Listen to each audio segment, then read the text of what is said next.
أعوذ بالله من الشيطان الرجيم بسم الله الرحمن الرحيم الحمد لله العالم العليم القادر الكبير الذي ليس له نوع ولا جنس ولا نظير الذي أمر النبي البشير والنذير وصاحب المعراج وسراج منير يا أيها الرسول بلغ ما أنزل إليك من ربك في أم الغدير فقال رسول الله من كنت وليه فعلي وليه والأمير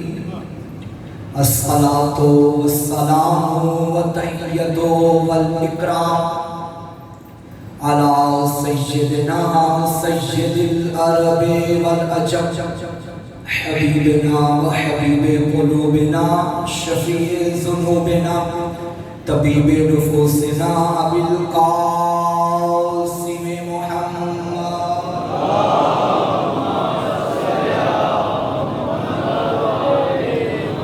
وعلى آله الطيبين الطاهرين المعصومين المظلومين المنتخبين المنتجبين ولعنة الله على أعدائهم ومكسر فضائلهم ومنكر ولايتهم أجمعين أما بعد فقد قال الله تعالى في كتابه المجيد بسم الله الرحمن الرحيم إنا علينا للهدى السلام على الحسين وعلى علي بن الحسين وعلى أولاد الحسين وعلى أصحاب الحسين وعلى أخوات الحسين السلام عليكم ورحمة الله وبركاته اللهم ارزقنا في الدنيا زيارة الحسين وفي الآخرة شفاعة الحسين واكتبنا من زفار الحسين واجعلنا من الباقين في عزاء الحسين صلى الله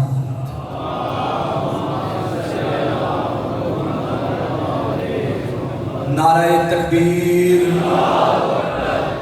نعرہ رسالت نعرہ حیدری حسینی یزیدی اہل بیت کے دشمنوں پہ لعنت قاتلان شہدائے کربلا پہ لعنت برائے خوشنودی جناب سیدہ طاہرہ بلندر صلوات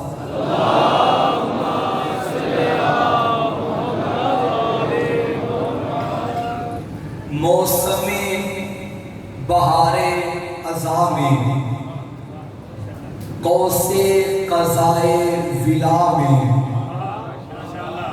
حمد کے الفاظ کی ٹھنڈی رم جھم کے قطروں سے ہر بیدار دماغ غسل توحید کر رہا ہے اور ہم ولایت کی جائے نماز بچھا کے مودت کی خاک شفا سامنے رکھ کے عقیدت کی تسبیح ہاتھوں میں پکڑ کے نماز عشق ادا کر رہے ہیں اور اس نماز عشق میں معبود برحق کو سجدہ کرتے ہوئے فضائل علی کے گیت گنگناتے ہوئے علی کے دشمنوں کو بتا رہے ہیں اگر علی کے مقابلے میں کوئی ایسا ہے تو لے کر آؤ ہمیں تو علی جیسے رہبر کو دیکھ کے پتا چلا ہے کہ اسلام کیا ہے توحید کیا ہے کیونکہ پوری کائنات میں سب سے بڑا مدرس توحید اگر کوئی کہلوانے کا حق رکھتا ہے تو وہ صاحب نہج البلاغہ ابو طالب کا بیٹا علی۔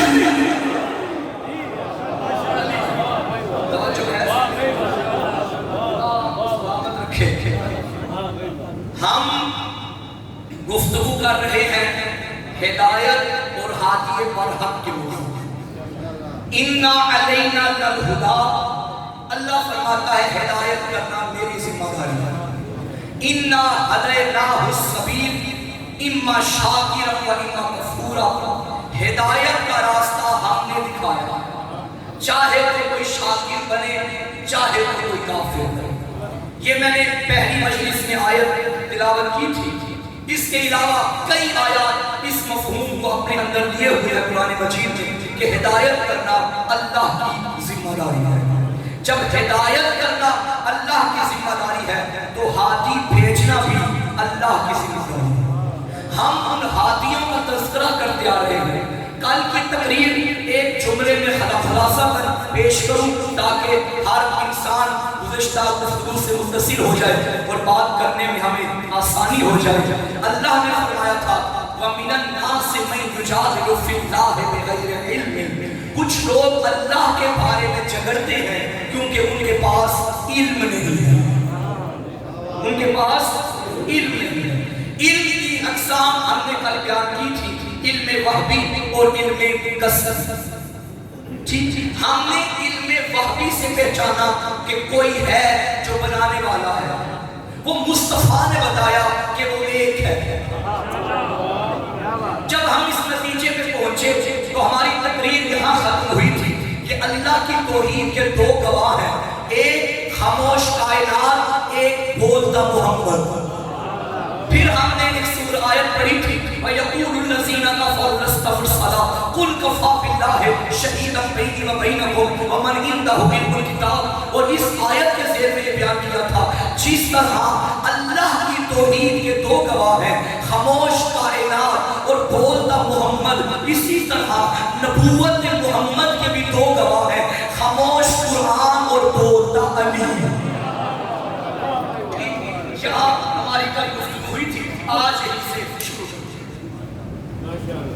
اللہ نے فرمایا تیری رسالت کا گواہ میں ہوں اور اللہ۔ ڈائریکٹ اللہ ہر کسی کیا کیا کے بات نہیں کر سکتا، اس نے اس کے لیے کتاب کو بھیجے۔ آج ہم اس کتاب سے بتائیں گے کہ یہ اللہ کا کلام کہاں کہاں نبی کی نبوت کی گواہی دیتا تھا۔ توجہ ہے؟ قرآن سے آج گفتگو تقریباً ساری مجلس ہی آج قرآن سے گفتگو۔ وہاں مشرکین مکہ، منافقین مکہ یا کافرین مکہ، تینوں کی کیٹیگری ایک ہی ہے۔ اللہ جو مشرک ہے نا وہ اللہ کو مانتے تھے، مشرک اللہ کو مانتے تھے تو شرک کرتے تھے نا صاحب۔ جو سیرے سے نہیں مانتا وہ کافر ہے۔ اگر زمانے سے کافر، مشرک اور منافقوں کو ختم کرنا ہے تو اس کے لیے تین ہتھیار ہیں۔ کافروں کو ختم کرنے کے لیے ہے لا الہ الا اللہ، مشرکوں کو ختم کرنے کے لیے ہے محمد رسول اللہ، منافقوں کو ختم کرنے کے لیے ہے علی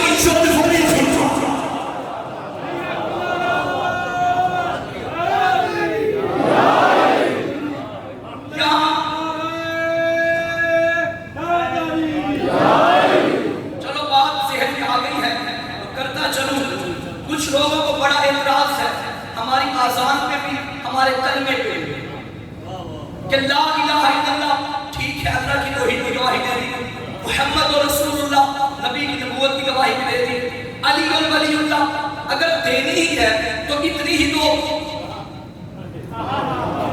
علی کی باری آئے تو آپ لمبا کر دیتے ہیں، علی ولی اللہ وصی رسول اللہ و خلیفہ بلا وصف۔ آذان میں بھی یہی کام، اشہد ان لا الہ الا اللہ، بس اشہد ان محمد رسول اللہ، بس۔ لیکن جب علی کی ولایت کی باری آئی اب تو مؤذن شروع ہی ہو گیا، اسے موقع ملنا چاہیے.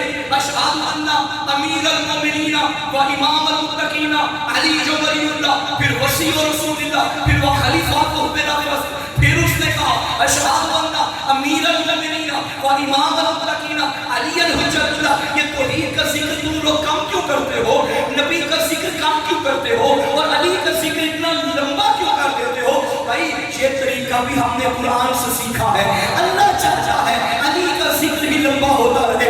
اللہ نے جب اپنی ولایت کا ذکر کیا تو مختصر کیا، انما ولیکم اللہ، بس رسول کی رسالت کا ذکر کیا، ورسولہ، بس. اللہ جانے اللہ کو علی کی ولایت سے کتنا پیار ہے.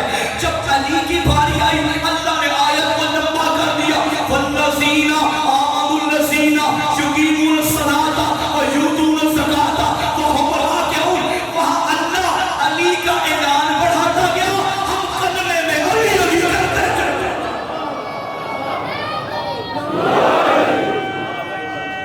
یہ عجیب قرآن ہے.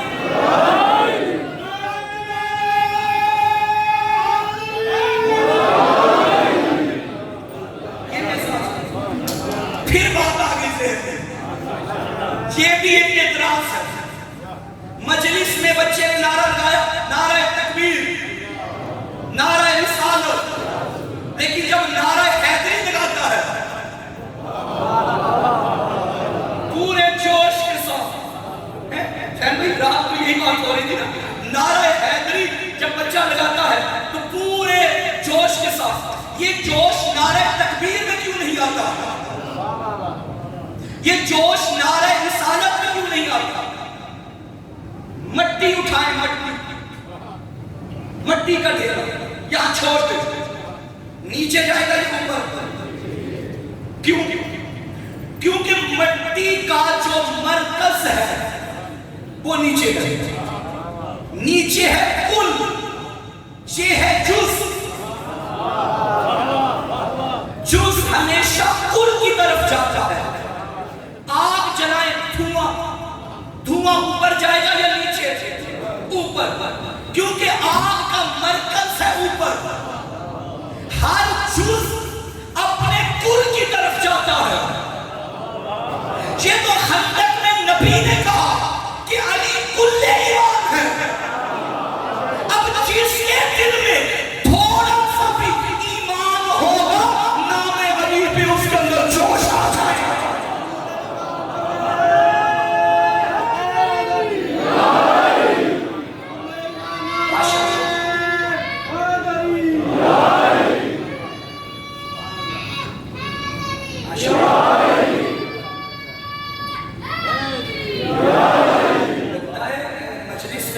گھر والے بچوں کی ڈیوٹی لگا کے آتے ہیں کہ ہم نے نعرہ نہیں لگانا، آپ نے ہمارے حصے کا لگانا. توجہ ہے سر؟ ماشاءاللہ. السلام علیکم. تو قطعاً کوئی غیر شیعہ کے اس اسلوب نعرہ سے یہ اندازہ نہ لگائے کہ ہم چونکہ اللہ کا نام آہستہ لیتے ہیں، نعرہ رسالت آہستہ کرتے ہیں اور نعرہ حیدری اتنی اونچی کہتے ہیں تو گویا کہ مولا علی کو نعوذ باللہ اللہ اور نبی سے بڑھا دیتے ہیں. ایسا عقیدہ نہیں ہے. ہم نے پہلے ہمارے مکتب کی اساس کا نام توحید ہے. کائنات میں اللہ سے افضل کوئی بھی نہیں ہے، اللہ کے بعد مصطفیٰ سے افضل کوئی بھی نہیں ہے. یہ شیعت کا مسلم عقیدہ ہے اور یہ بھی ٹھوک کے عقیدہ ہے کہ محمد کے بعد علی سے بھی افضل کوئی نہیں ہے.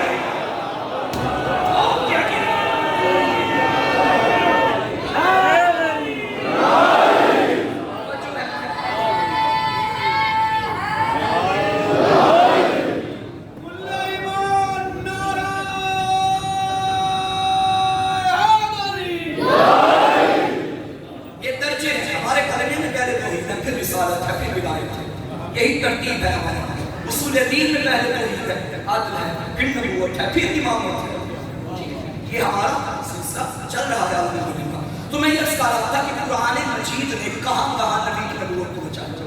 وہاں سے نبی کی رسالت پہ اعتراض کرنے والے اعتراض کرتے تھے اور نبی کی کی جانب سے اللہ اپنی گواہی کے طور پہ قرآن کو پیش کرتا تھا. انہوں نے اعتراض کیا. آپ اعتراض کی توجہ سے سنیے گا پھر قرآن کا جواب بھی سنیے گا. انہوں نے کہا لست مرسلا، تو رسول نہیں ہے. قرآن بول کے کہہ اٹھا انک لمن المرسلین، تو رسولوں میں سے. پھر وہاں سے اعتراض آیا انک لمجنون، تو دیوانہ ہے. فوراً کتاب بول اٹھی ما انت بنعمت ربک بمجنون، تیرے رب نے تجھے دیوانہ نہیں بنایا. پھر وہاں سے اعتراض آیا یہ شاعر مجنون، یہ شاعری کرتا ہے. فوراً سورہ یاسین بول اٹھی ما علمنہ الشعر وما ينبغي له، تیرے نبی تیرے رب نے تجھے شعروں کی تعلیم تو نہیں دی. پھر وہاں سے اعتراض آیا قالوا ما لهذا الرسول یاکل الطعام ویمشی فی الاسواق، یہ کیسا رسول ہے جو کھانا بھی کھاتا ہے بازار میں بھی چلتا ہے.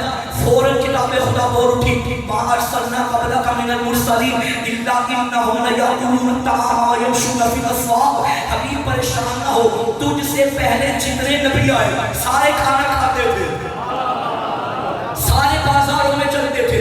وہ اعتراض کر رہے ہیں قرآن آگے رسالت کی گواہی دے رہا ہے. میں نے کسی جملے پہ کہیں بھی کسی کی منت نہیں کی کہ میرے ساتھ بولو. یہ جملہ میں وہ پڑھنے لگا ہوں ایک بندہ بھی خاموش رہا، خدا کی قسم مجھے دکھ ہوگا.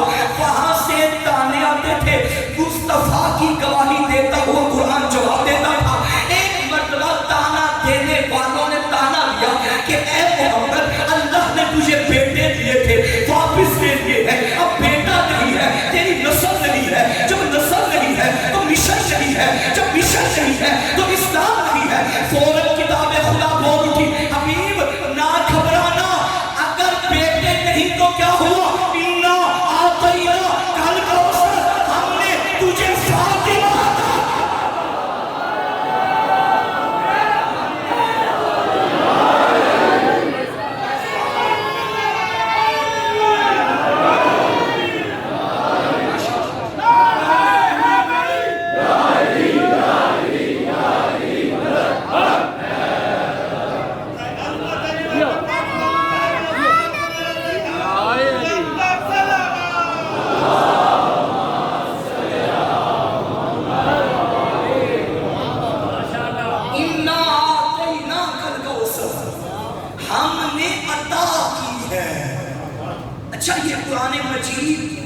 اللہ نے جب اپنی ذات کے لیے لفظ ہم استعمال کیا اور بعض اوقات لفظ میں استعمال کیا، مطلب کیا ہے؟ انی جاعل فی الارض خلیفہ، میں زمین پہ خلیفہ بنا رہا ہوں. میں انا نحن نزلنا الذکر، ہم نے اس قرآن کو نازل کیا اور ہم اس کی حفاظت کرنے والے ہیں. کبھی اپنے لیے نحن ہم جمع کی ضمیر اور کبھی اپنے لیے مفرد واحد متکلم کی ضمیر ہے وہ ایک. بھائی قرآن فصاحت و بلاغت سے بھرا ہوا ہے، تو کیا وجہ ہے کہ کبھی ہم کہتا ہے کبھی میں کہتا ہے؟ تو قرآن مجید کی تفاسیر کو دیکھیے، ذمہ داری سے گفتگو کر رہا ہوں، میری بات پہ یقین نہ آئے رجوع کریں، دعوت فکر دے رہا ہوں. علماء نے ائمہ کے فرامین کی روشنی میں یہ لکھا جب اللہ اپنے لیے لفظ ہم استعمال کرتا ہے تو غرور کرتا ہے، تکبر کرتا ہے، چیلنج کرتا ہے. ہم نے یہ کام کیا ہے، ہمت ہے تو کر کے دکھاؤ. وہ قرآن پہ اعتراض کرتے تھے، اللہ نے فرمایا ہم نے نازل کیا ہے. اس جیسی ایک آیت بھی لے کر ہم نے، اللہ جانے محمد کو فاطمہ کا تحفہ دیتے وقت اللہ کو کتنا غرور تھا. ہم نے فاطمہ نہیں دی، ہم نے تجھے فاطمہ دی ہے، کیونکہ یہ چیلنج تھا ان کو جو اب طریقہ تانا دے رہے تھے. توجہ ہے؟ ہم نے کیا. دیکھیے پوری کائنات میں اللہ کی ذات نے ہر کسی کو برابر نہیں رکھا، بعض کو بعض پہ فضیلت دی. مخلوقات میں دیکھ رہے سب مخلوقات میں برابر میں انسان کو اشرف کرتا ہے. یہ عطا ہے. اچھا انسان پہلی عطا تو ہم پہ یہ اس نے کی کہ ہمیں اس نے انسان بنایا. بھائی وہ چاہتا تو کسی اور مخلوق میں بھی پیدا کر سکتا تھا، ہم کیا کر سکتے تھے؟ یہ عطا ہے اس نے ہمیں انسان بنایا. اس سے بھی بڑی عطا یہ کہ اس نے ہمیں اپنے نبی کی امت میں پیدا کیا. اچھا اس سے بھی بڑی عطا کہ اس نے ہمیں علی والا بنایا. اچھا اس سے بھی اگر بڑی مومن بنایا، مومن سے متقی بنایا. اگر متقی کو بھی اللہ کچھ عطا کرنا چاہے تو اسے نبی بناتا ہے. 1,24,000 انبیاء کو بنایا. پھر اس نے سوچا چلو 1,24,000 میں سے بھی بعض کو کچھ اور عطا کر کے ان سے بھی افضل بناؤ. پھر اللہ نے 313 رسولوں کو بنا لیا. پھر سوچا کہ 313 کو اور عطا کروں، ان میں سے بعض کو باقیوں سے افضل بنا لوں. پھر اللہ نے 5 اولو العزم پیغمبر بنا دیے. پھر اس نے سوچا ان 5 میں سے کوئی تو ایسا ہو جو ان سب سے افضل ہو. پھر اللہ نے سید الانبیاء کو بنا دیا، اسے سب سے افضل بنا دیا. اب نبی کو عطا پہ عطا کرتا رہا، عطا پہ عطا کرتا رہا، مگر کسی عطا کو جتلایا نہیں ہے. اے حبیب ہم نے تجھے نبوت عطا کی نہیں جتلایا. اے حبیب ہم نے تجھے رسالت عطا کی نہیں جتلایا. اے حبیب ہم نے تجھے عصمت عطا کی نہیں جتلایا. اے حبیب ہم نے تجھے قرآن عطا کیا نہیں جتلایا. اب اگر وہ کیسے جتلائے؟ وہ تو خالق کائنات ہے، اس کے خزانے میں کمی تو نہیں. وہ کون سی شہر ہے اور جتلائے کہ ہم نے کیا ہے، اس کے خزانے میں کمی تو نہیں. نہ جانے مقام فاطمہ زہرا کیا ہے. جب اللہ کو اللہ عطا کر رہا ہے تو جتلا رہا ہے. محمد دیکھو ہم نے عطا کی ہے فاطمہ. آپ محسوس کریں اس بات کو. ہم نے ہم نے عطا کی. اور پورے قرآن میں لفظ اعطینا اور کہیں بھی نہیں. یہ مزاج کو ہی دیکھیں جب فاطمہ جیسا تحفہ مصطفیٰ کو ملے اور دینے والا اللہ ہو، اسے عطائے رب کریم کہتے ہیں. اللہ اکبر. سورہ کوثر قرآن نبی کی نبوت کا گواہ. سورہ کوثر اس سورت میں کتنی آیتیں؟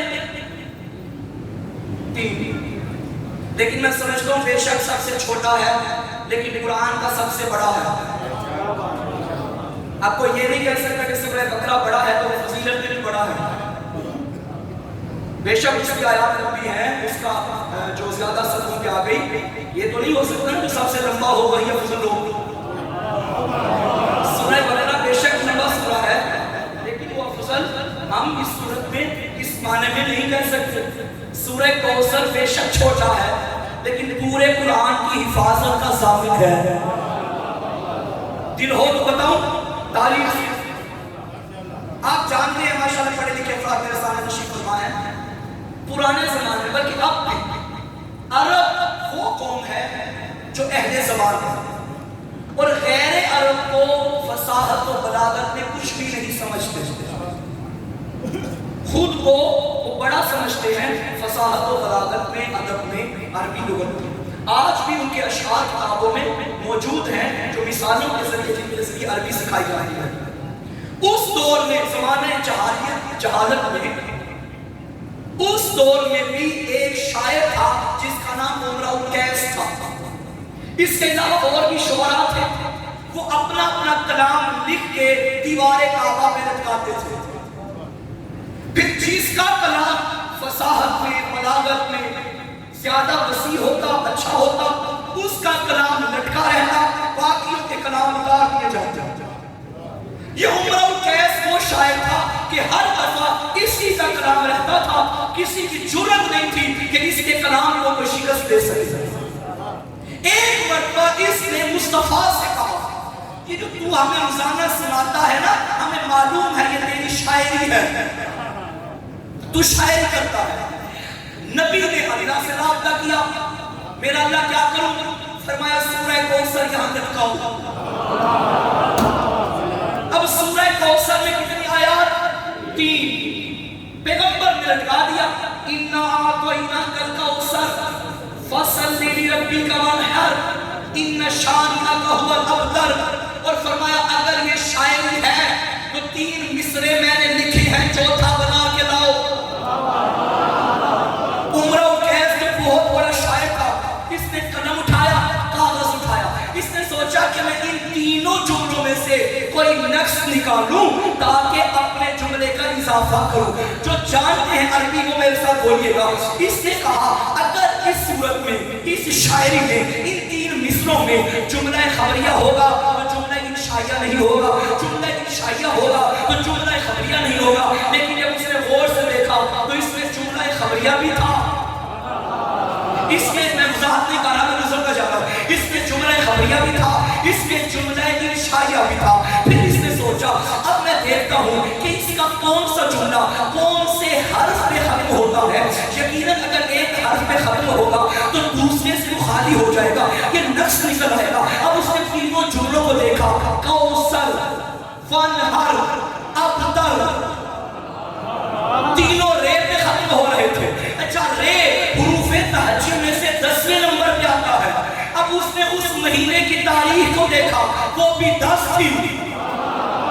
اس نے کہا میں نقص نکالوں تو کہاں سے نکالوں، ایک نکالوں تو کہاں سے نکالوں؟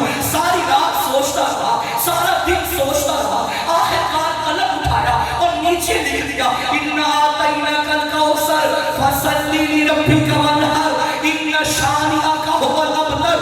مَا هَٰذَا كَلَامُ الْبَشَرِ، یہ کسی بشر کا کلام نہیں ہے۔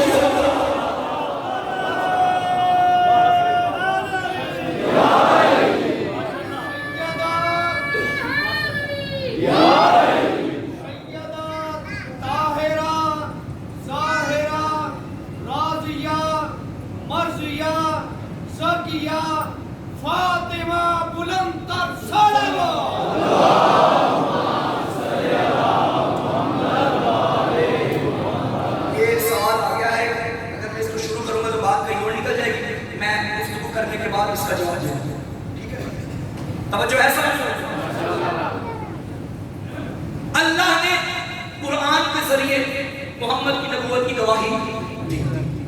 یہ مجھے بات ہے، قرآن مجید کہاں نازل ہوا؟ قلب رسول۔ کس مہینے میں نازل ہوا؟ قرآن کہتا ہے شہر رمضان الذی انزل فیہ القرآن، ماہ رمضان میں اس کتاب کو نازل کیا گیا۔ دن میں کیا یا رات میں؟ سورہ دخان میں فرمایا اِنَّا أَنزَلْنَاهُ فِي لَيْلَةٍ مُبَارَكَةٍ، ہم نے اس کتاب کو مبارک رات میں بھیجا۔ اب وہ مبارک رات کون سی ہے؟ تو سورہ بقرہ میں فرمایا اِنَّا أَنزَلْنَاهُ فِي لَيْلَةِ الْقَدْرِ، ہم نے اس رات میں بھیجا جو قدر والی ہے۔ جملہ کہہ دوں، جس رات میں قرآن آئے وہ تو قدر والی ہو گئی، تو جس گھر میں آئے وہ قدر والا گھر کیوں نہیں؟ سامعین محترم، قرآن سمجھنا ہے تو در بدر کی ٹھوکریں نہ کھاؤ، ان سے پوچھو جن کے گھر میں اترا ہے۔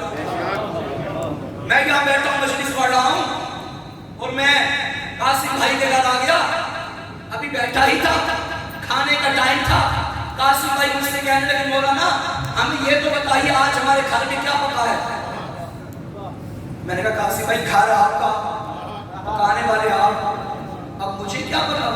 کہنے لگے دیکھیں ویسے محرم کی مجالس پڑھ رہے ہیں، ویسے منبر میں بیٹھ کے ہم سے خطاب کرتے ہیں، اور انہیں اتنا نہیں پتا کہ ہمارے گھر میں پکا کیا ہوا۔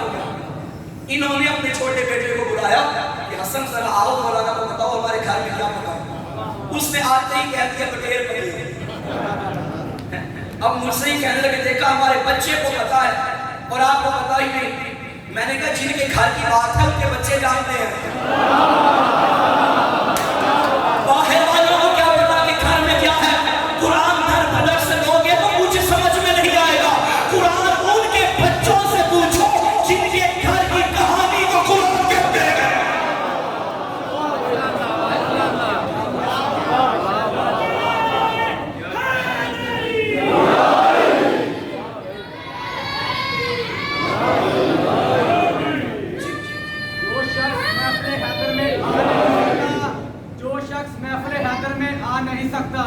علی کے نام کا نعرہ لگا نہیں سکتا. اگر علی کے بیٹے اجازت نہ دیں تو کسی کا باپ بھی جنت میں جا نہیں سکتا.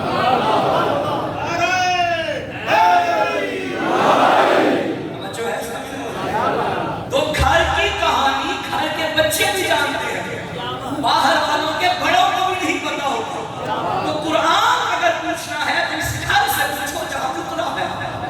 اِنَّا أَنزَلْنَاهُ فِي لَيْلَةِ الْقَدْرِ. اللہ نے فرمایا ہم نے یہ قرآن شب قدر میں اتارا. اے اللہ یہ جو تم نے شب قدر میں اتارا کیسے ہے؟ تو فرمایا نازل بہ روح الامین, جبریل کے ذریعے اتارا. کہاں اتارا؟ نبی کے سینے پہ, نبی کے چہرے پہ, نبی کے ہاتھوں پہ, نبی کی زبان پہ. فرمایا نہیں, نازل بہ روح الامین علی قلب, حبیب تیرے دل پہ اتارا. کہاں اترا؟ قلب مصطفیٰ پہ. ایک اور مقام میں اللہ نے فرمایا لو انزلنا هذا القرآن على جبل لرأيته خاشعا متصدعا من خشیۃ اللہ. اگر ہم یہ قرآن کسی پہاڑ پہ نازل کرتے تو تم دیکھتے وہ پہاڑ ریزہ ریزہ ہو جاتے. کیا کہنے قلب مصطفیٰ کے کہ جس کو قرآن کو پہاڑ نہ اٹھا سکے اس نے میرے نبی کے قلب نے اٹھا لیا.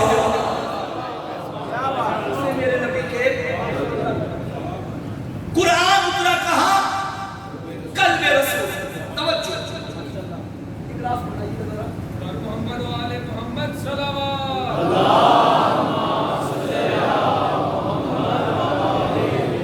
میں مثال دے دیتا ہوں. توجہ, جس جگہ کوئی چیز آئے اس جگہ کو کہتے ہیں ظرف.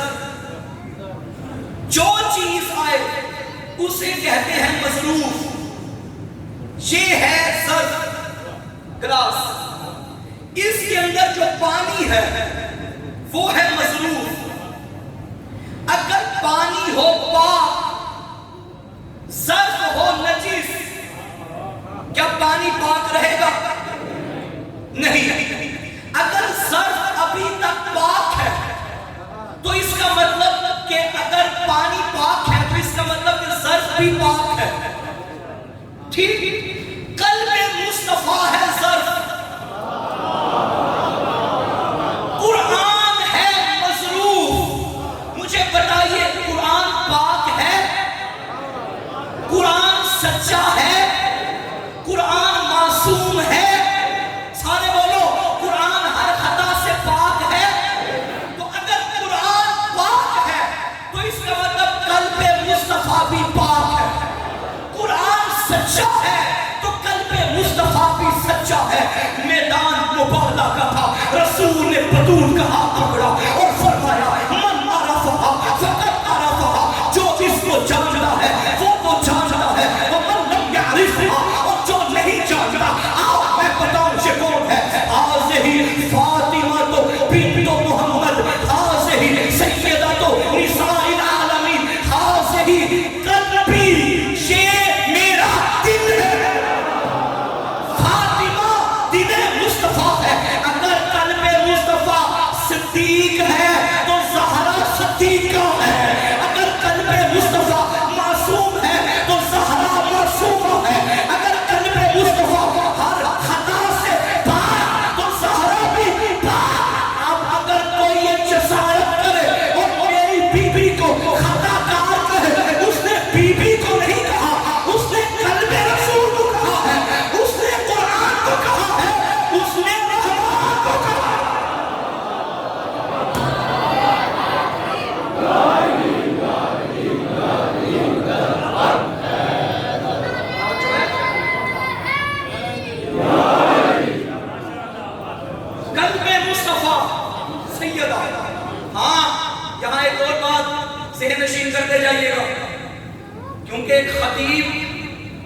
طبیب کی طرح ہوگا. اچھا طبیب وہی ہوتا ہے جو سر درد کی دوا دیتے دیتے کہیں اور درد نہ پیدا کروا دے. آپ آئے سر درد کی دوا لینے کے لیے اور میں نے میڈیسن دی اور ایسی میڈیسن جس سے سر تو ٹھیک ہو گیا پیٹ میں درد شروع ہو گیا. یہ جو جملہ میں نے کہا کہ زہرا قلب مصطفیٰ ہے اس سے کوئی یہ استدلال نہ کر دے کہ شیعوں کے مولوی کے نزدیک قرآن جو ہے وہ سیدہ پہ اترا. یہ ہمارا عقیدہ نہیں ہے. قرآن سیدہ پہ نازل نہیں ہوا. قرآن اسی قلب میں اترا ہے جو نبی کے سینے کے اندر ہے. توجہ ہے. قرآن اسی قلب میں اترا ہے جو نبی کے سینے کے اندر ہے. لیکن یہ جو نبی نے تشبیہ دی ہے کہ زہرا میرا دل ہے, ہر تشبیہ کے پیچھے ایک وجہ تشبیہ ہوتی ہے. آپ اپنے بیٹے کو کہیں کہ میرا بیٹا چاند ہے, اس کی وجہ تشبیہ ہے خوبصورتی. آپ نے اسے خوبصورت مانا, پھر اس وجہ تشبیہ کی بنا پہ اپنے بیٹے کو بھی چاند بنا دیا. نبی نے فرمایا فاطمہ میرا دل ہے, اس کی وجہ تشبیہ یہ ہے کہ جتنا دل مصطفیٰ پاک ہے اتنی زہرا پاک ہے. جتنا دل مصطفیٰ سچا ہے اتنی سیدہ سچی. آپ مشکل تو نہیں.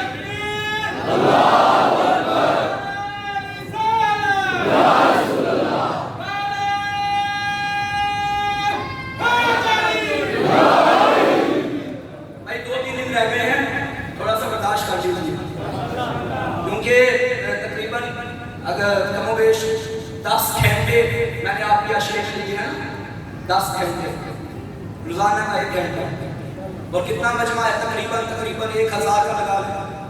1000 ملٹیپلائی 10 کتنا بنا؟ 10,000. یعنی قوم کے 10,000 گھنٹے میں نے لیے ہیں. تو میں نے دیا کیا؟ اگر میں یہاں آ کے اپنی ذمہ داری نہ سمجھوں تو میں نے اپنی قوم کے 10,000 گھنٹے ضائع کر دیے. آپ جو گھر سے آئے مجھے سننے کے لیے مجلس میں آئے, مجلس کے نام پہ آئے اور آگے مجھے ایسے طالب علم سے ملاقات ہو گئی, تو میری ذمہ داری ہے نا کہ میں ان 10,000 گھنٹوں کو اہمیت دوں اور آپ کے حوالے کچھ کروں. توجہ ہے. مشکل ذرا بات ہو جائے تو آہستہ آہستہ میں کوشش کروں کہ مشکل بات کو بھی آسان سے آسان انداز میں آپ کے اذہان عالیہ میں منتقل کروں. تو بات ہو رہی تھی کیا کہ سیدہ نبی کا دل ہے. ممکن ہے یہاں پر کوئی بولا نا یہ کون سی کوئی بڑی بات ہے. ہر باپ اپنی بیٹی کے بارے میں کہہ دیتا ہے میری بیٹی میرا دل ہے, میری بیٹی میری جان ہے, میری بیٹی میرے جگر کا ٹکڑا ہے. نبی نے بھی کہہ دیا تو کیا بات بھائی, آپ کا کہنا اور ہے, نبی کا کہنا اور ہے, کیونکہ آپ کہتے ہیں وہ جو آپ کا دل کہتا ہے, نبی وہ کہتا ہے جو وہ کہتا ہے. وَمَا يَنطِقُ عَنِ الْهَوَىٰ إِنْ هُوَ إِلَّا وَحْيٌ يُوحَىٰ. جو اپنے نفس کے تابع ہو وہ ہم ہیں, جو اللہ کے حکم کے تابع ہو اسے محمد کہتے ہیں. رسول اللہ جو کہے وہ حقیقت ہے. تو رسول اللہ نے فرمایا کہ فاطمہ میرا دل ہے, اور جیسے نبی کا دل پاک ہے ویسے ہی سیدہ پاک ہے. یہ قرآن ہے جو قدم قدم پہ نبی کی نبوت کی گواہی دیتا رہا, اور خدا کی قسم یہ سیدہ ہے جس نے قدم قدم پہ بھی بابا کی نبوت کی گواہی ایسے دی اور ایسے ہر مقام پہ بابا کی نبوت کو منوایا کہ محمد جیسے باپ کو کہنا پڑا یہ بیٹی نہیں باپ کی بھی ماں ہے.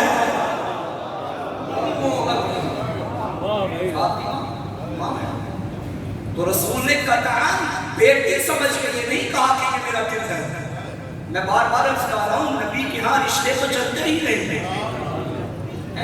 اگر نبی آتے تھے سیدہ کے احترام میں کھڑے ہو جاتے تھے تو شیعہ سنی سارے مانتے ہیں کہ جو رسول کرے وہ سنت ہے, تو بیٹی کے آنے پہ آپ کھڑے کھڑے نہیں ہوتے. بھائی اگر یہ عمل سنت ہے تو کوئی عالم مجھے دکھائیے, چاہے شیعہ ہو چاہے سنی ہو یا کسی بھی مکتب سے تعلق رکھتا ہو, اس کے سامنے اس کی بیٹی آئے اور وہ اپنی مسلم چھوڑ کے کھڑا ہو جائے کیونکہ یہ سنت رسول ہے. بھائی